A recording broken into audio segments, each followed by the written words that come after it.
So that was the visual sound Jekyll and Hyde. Now I need to acknowledge my own bias here. This was the first pedal that I ever bought. So, I mean, it's kind of like your first guitar. No matter what, you're always going to love it to death because it was such a moment for you. It was such a cool thing when you got it that no matter what, you're always going to love it. So keep that in mind that I love this pedal regardless.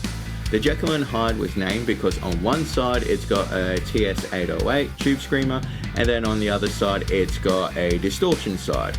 The demo you heard was just from the distortion side.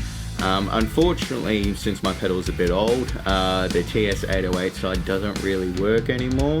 But I do want to acknowledge that on the pedal you can run both at the same time and get some really interesting effects out of it.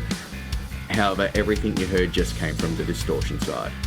There's gain, mid, level, and treble, and they're actually really useful controls. Again, acknowledging my bias.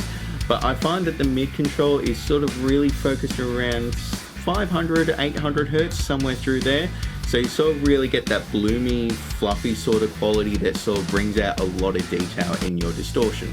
When the sharp switch is off, it is pretty damn dark and you really need to crank the treble.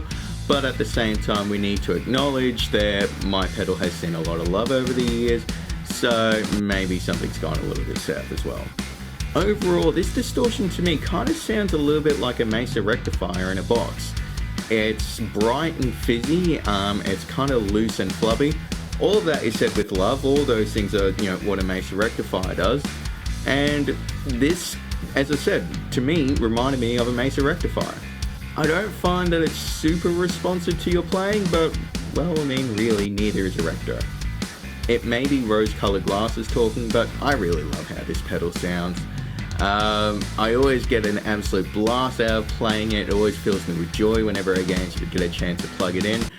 And again, that could be nostalgia talking, but even listening to the recordings, I was really impressed with how well it held up. The size and the shape of the pedal can be a bit of a pain in the ass. It's not really pedal board friendly. And as I said, I don't think they're being made anymore, so it might be really hard to find one.